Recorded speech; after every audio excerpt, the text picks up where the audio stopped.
누가복음 13장 6절로 9절의 말씀을 가지고 열매 없는 나무에 주어진 한 번의 기회, 열매 없는 나무에 주어진 한 번의 기회라는 제목으로 이 시간 하나님의 말씀을 나누고자 합니다. 여러분, 연말이 되면 각 방송사에서는 한 해 동안 뛰어난 활약을 펼친 연예인들에게 상을 수여합니다.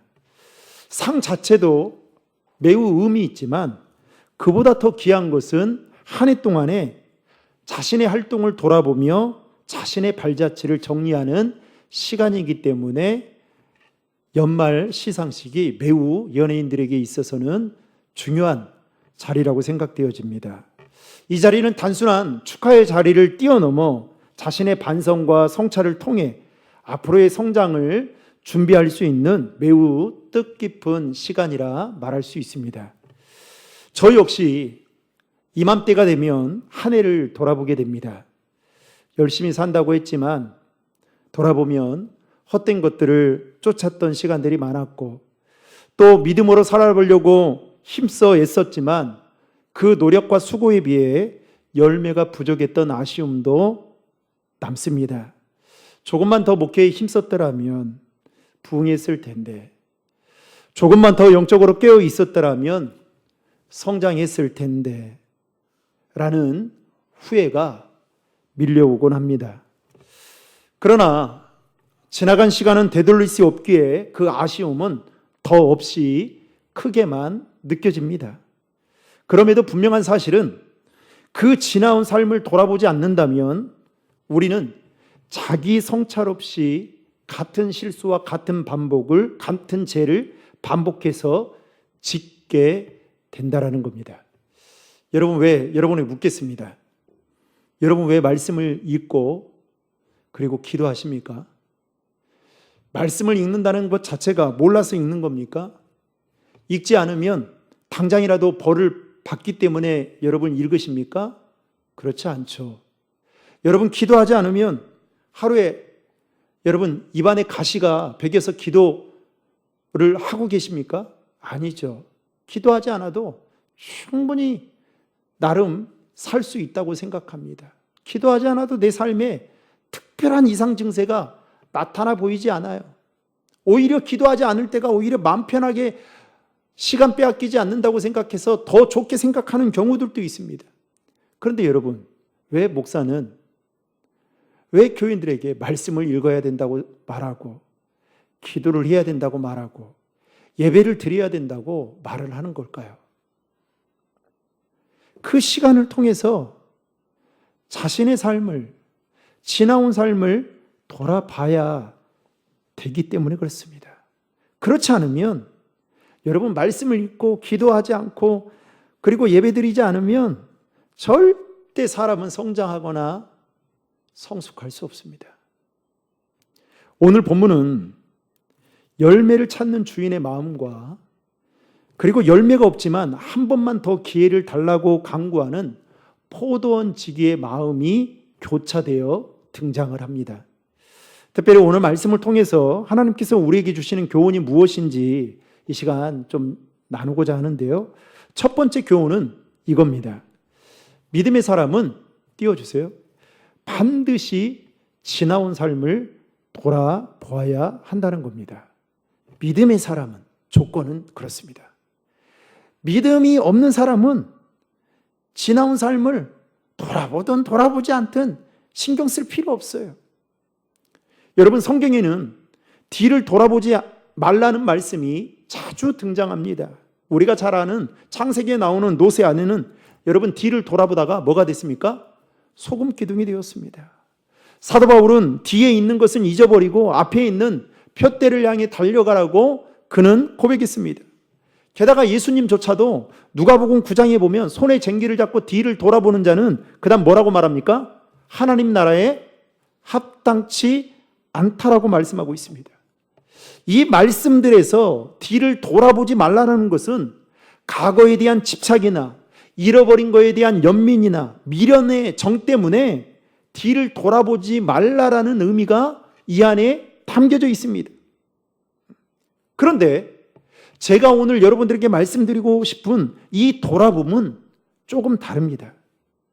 우리가 하나님의 자녀로서 지나온 시간들을 돌아보는 것은 여러분 과거에 집착해서 그게 아니에요. 과거를 붙들기 위함이 아니라 하나님을 더 기쁘시게 하는 삶을 살기 위해서 돌아봐야 된다라는 것입니다. 여러분 특별히 신앙의 영역에서는요, 돌아보는 시간이 얼마나 필요한지 모릅니다. 여러분, 저는 이렇게 표가 벌써 붙었잖아요. 제가 그런 생각이 들었어요. 이번 주에 이렇게 부착하면서 저 혼자 송구영 신이 되든 송구영 신을 예배를 드리든 안 드리든 혹시 새해에 대한 마음이 교인들은 얼마나 있을까? 그래서 원래 제가 작년까지는 31일 되면 그날에 다 표도 저 바깥에도 붙여놓고 이렇게 다 바꿉니다. 근데 이번에는 미리 붙였어요. 어떤 분이 이렇게 말할 수 있어요. 목사님 성격이 급해가지고. 여러분 그게 아니에요. 새해가 되든 안 되든 여러분 우리 마음은 똑같은데 이거 현수막 하나 건다고 해서 마음이 달라집니까? 안 달라지거든요. 그래서 붙였어요. 그런데 여러분 저는 이제 표를 정할 때마다 한 해를 쭉 돌아봅니다. 그리고 제가 우리 정책당이 하기 전에 우리 장로님들한테 기도 주간을 꼭 달라고 합니다. 그러면 기도 주간에 가서 1년을 쭉 돌아봐요. 그러면서 하나님이 주시는 마음이 무엇인지를 되도록이면 느끼려고 합니다. 기도하는 가운데. 그래서 표를 정해요. 그러면서 올 한 해 여러분 우리 교회 표어가 뭡니까? 올해 우리 교회 표어가 뭐예요? 예배와 전도에 힘쓰는 교회잖아요. 저는 이제 제 나름대로 평가를 하는 겁니다. 하나님이 다 아시겠지만 우리 교회가 우리 성도들의 예배의 점수가 얼마나 됐을까? 예배에 얼마나 참여하려고 몸부림쳤을까? 그걸 전도하는 일에 얼마나 관심을 갖고 힘쓰려고 동참했는가? 그런데 여러분 제가 2019년부터 표를 정하고 쭉 돌아오면서 느낀 것은 단 한 번도 제 마음에 우리 교회 교인들이 표처럼 그렇게 힘써 살려고 노력했는가라는 자신 있게 살았는가라는 생각이 들지 않을 때가 훨씬 더 많았습니다. 올해도 그 마음은 동일합니다. 그런데 여러분 한번 생각해 보십시오. 이 신앙의 영역에서 돌아보는 시간을 갖지 않는다? 여러분 절대로 교회는 더 나아질 수 없을 뿐만 아니라 우리의 신앙에도 반드시 성장과 성숙이 뒤따르지 않습니다. 여러분이 신앙생활을 해보셔서 아셔요. 특별히 올 한 해 나는 감사와 긍정적인 태도로 살았는지 아니면 불평과 원망으로 주변을 힘들게 하며 살지는 않았는지 나는 적극적이고 능동적이고 진취적인 신앙의 태도와 자세로 믿음의 삶을 살았는지 아니면 소극적이고 수동적이어서 무언가 누군가가 시키기만 하면 그때 하는 그리고 과거에 얽매여서 그렇게 살아가고 있지는 않았는지 우리는 반드시 돌아볼 필요가 있다는 것입니다. 여러분 그러면 왜 돌아봐야 될까요? 돌아보지 않으면 같은 자리에서 같은 실수를 반복해서 하기 때문에 그렇습니다.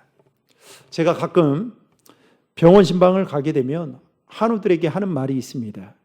집사님, 권사님, 지금 병원에 누워 있을 때 지나온 삶을 꼭 돌아보십시오. 그렇게 이야기합니다. 이 말은 무슨 말이냐면 한마디로 지금까지 살아온 족적을 살펴보라는 겁니다.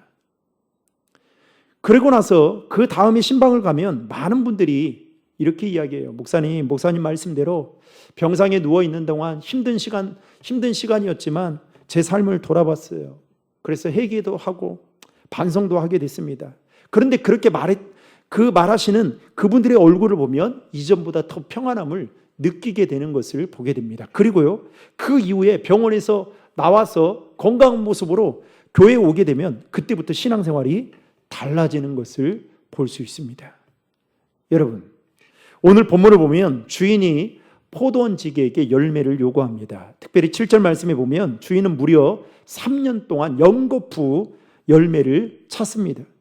이 말은 곧 열매 맺을 충분한 시간을 그에게 주었다라는 것을 이야기합니다. 그런데 열매가 없자 주인은 7절에 이렇게 말합니다. 7절 말씀 다 함께 읽겠습니다.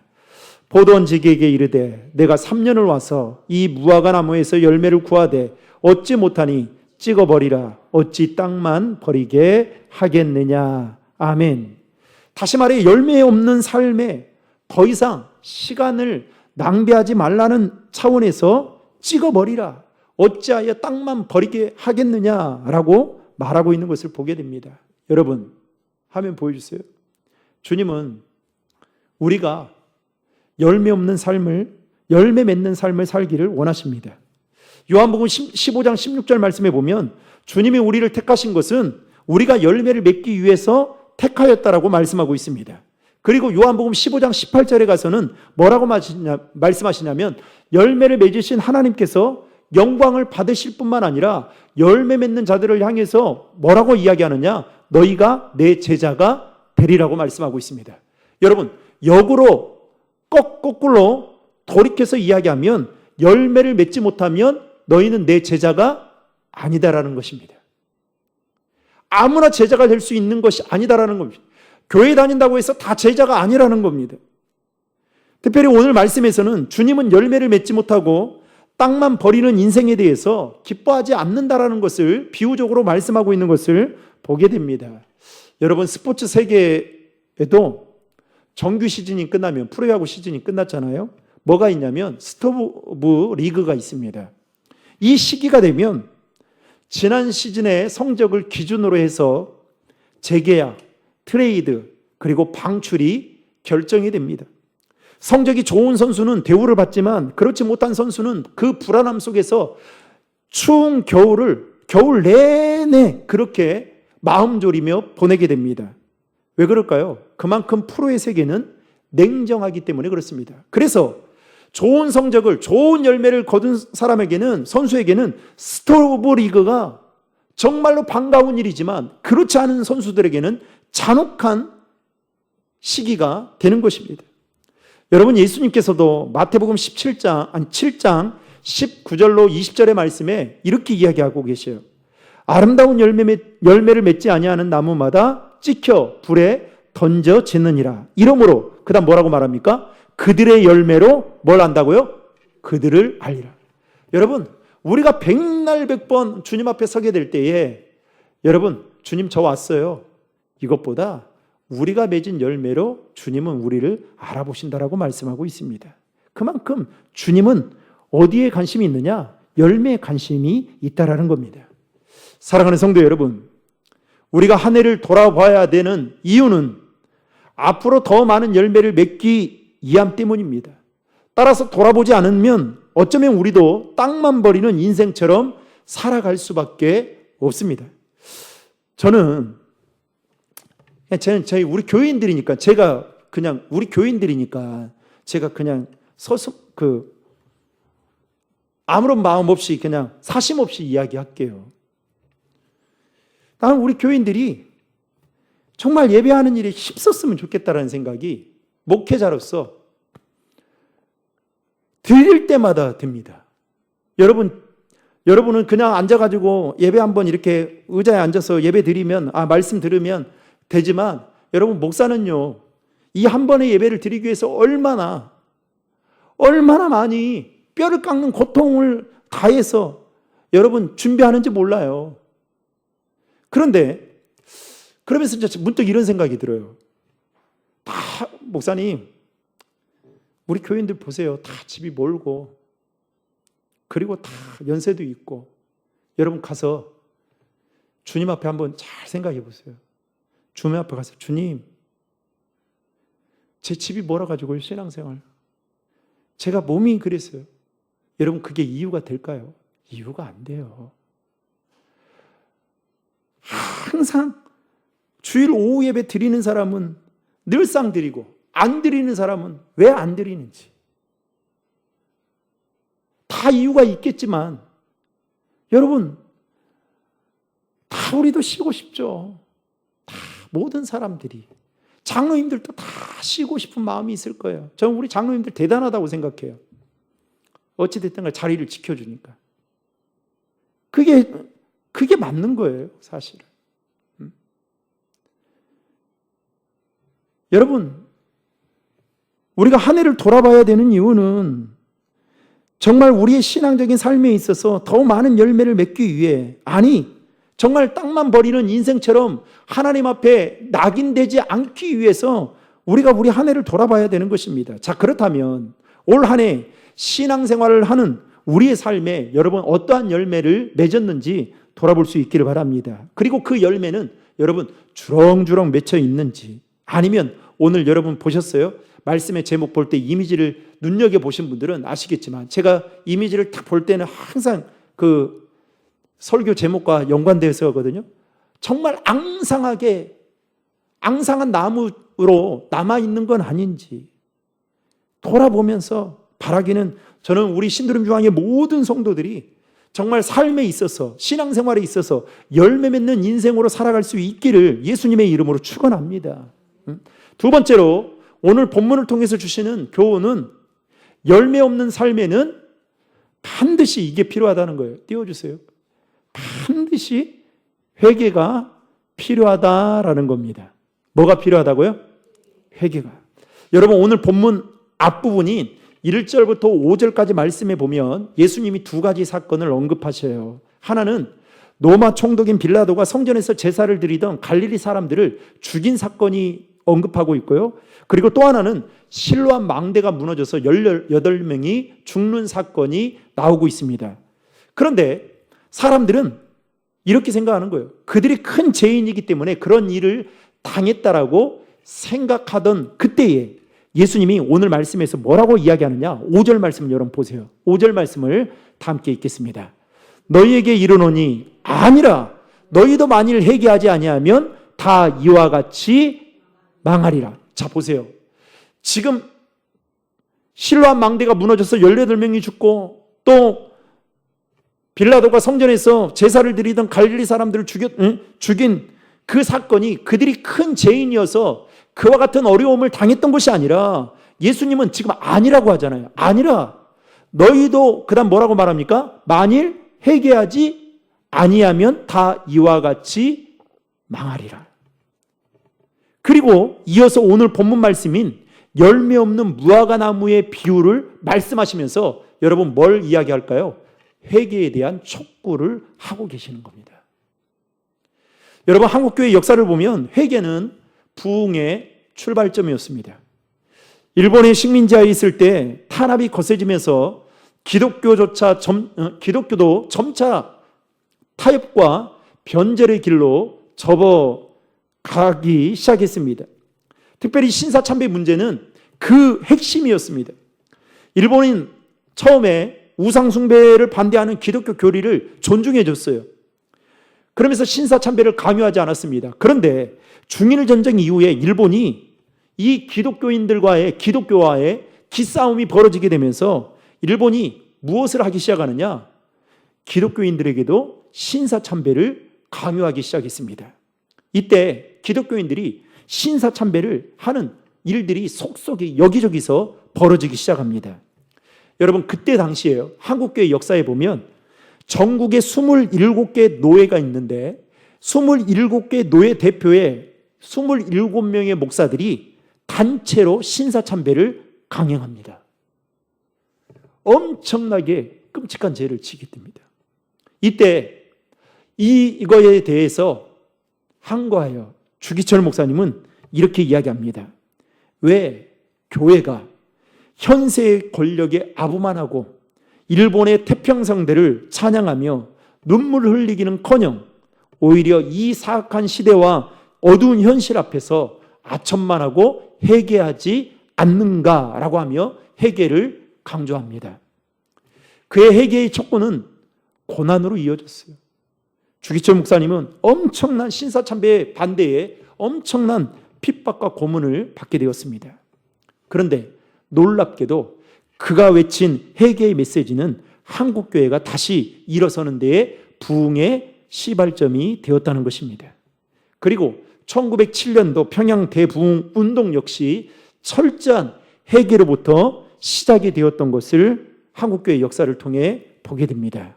여러분, 인간은 누구나 다 실수할 수 있습니다. 문제는 죄를 짓는 것이 아니라 죄를 지었음에도 불구하고 회개하지 않는 것이 더 큰 문제입니다. 그래서 요즘 아이들 여러분 잘 보세요. 회개하라고 하면 뭘 회개해야 되는지 모를 때가 있어요. 목사님, 회개기도가 뭐예요? 달마다 교회에서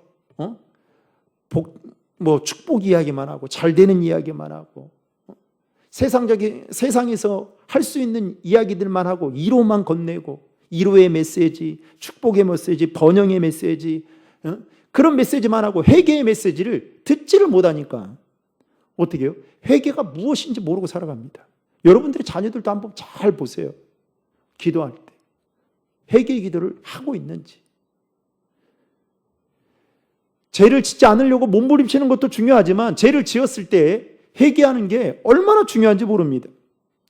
삭개오는 여러분 돌 무화과 나무에서 예수님을 만났을 때에 그에게 나타났던 변화 중에 하나가 무엇이었냐?